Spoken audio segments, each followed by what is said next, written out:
Memaknai ulang pertumbuhan.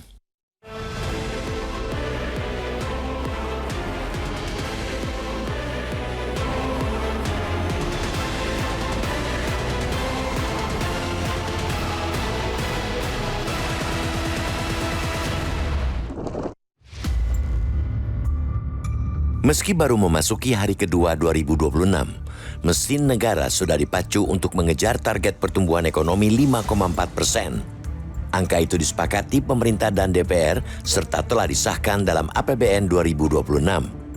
Namun, harus diakui, target tersebut tergolong ambisius, bahkan sekitar 0,5% lebih tinggi daripada proyeksi banyak ekonom. Persoalannya bukan semata soal kecepatan mengejar target. Di tengah krisis ekologis yang kian nyata sejak akhir 2025 yang ditandai kembali oleh banjir bandang pada malam pergantian tahun, yang jauh lebih mendesak ialah bagaimana pemerintah memaknai ulang arti pertumbuhan itu sendiri, termasuk cara mencapainya. Pertumbuhan yang dikejar tanpa koreksi justru berpotensi menumpuk risiko baru. Berbagai kajian dan fakta lapangan dari Aceh, Sumatera hingga Kalimantan Selatan menunjukkan bahwa cuaca ekstrim hanyalah pemicu. Petaka sejatinya telah lama dipersiapkan melalui deforestasi masif, baik untuk perkebunan monokultur maupun pertambangan. Alih fungsi hutan dan pengabaian daya dukung lingkungan telah menciptakan bom waktu yang kini meledak satu persatu. Memasuki 2026, belum tampak tanda-tanda bahwa bom waktu itu benar-benar dijinakkan. Justru langkah-langkah pemerintah dalam menggenjot sektor andalan pertumbuhan seperti energi, pertanian, dan manufaktur masih menempatkan eksploitasi sumber daya alam sebagai tumpuan utama. Dalam upaya mengejar swasembada pangan, misalnya, perluasan areal sawit kembali dijadikan opsi di berbagai daerah. Pernyataan Presiden Prabowo tentang rencana peluasan sawit bahkan disampaikan di tengah kondisi Sumatera yang masih porak-poranda akibat bencana. Lebih jauh, pada pertengahan Desember lalu, Presiden juga menyatakan akan memperluas perkebunan sawit di Papua. Padahal, sejak 2022, luasan sawit di Pulau Cendrawasih hampir menyentuh batas daya dukung lingkungannya, yakni 290.659 hektar dari ambang maksimal 290.837 hektar. Dampak dari kebijakan semacam itu bukan sekadar risiko hipotetis. Banjir bandang di Sumatera telah menimbulkan kerugian hingga 68,67 triliun rupiah, setara 0,29% PDB, produk domestik bruto.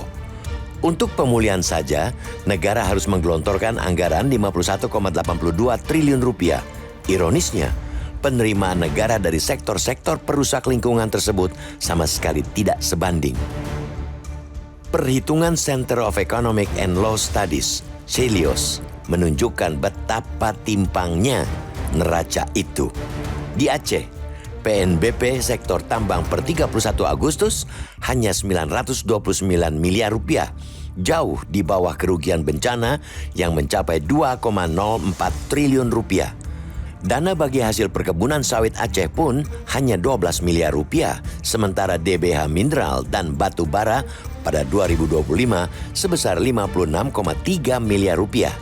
Angka-angka itu bahkan tidak mendekati biaya sosial, ekologis, dan fiskal yang harus ditanggung negara. Singkatnya, cara kerja sektor ekstraktif dan perkebunan saat ini lebih banyak membuat negara boncos ketimbang untung. Dengan tren siklon tropis yang diperkirakan berlanjut sepanjang 2026, pemerintah tidak punya banyak pilihan selain benar-benar memaknai ulang target pertumbuhan. Bisnis seperti biasa, business as usual, sama artinya dengan mengundang petaka berulang.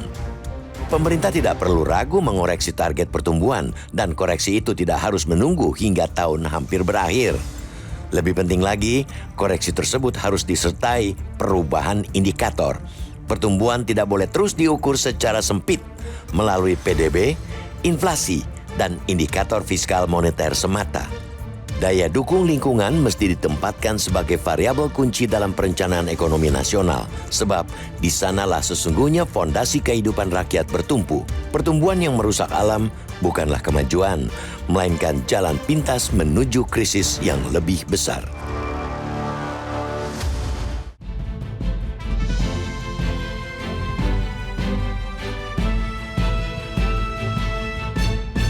Jelajahi cara baru mendapatkan informasi. Download Metro TV Extend sekarang.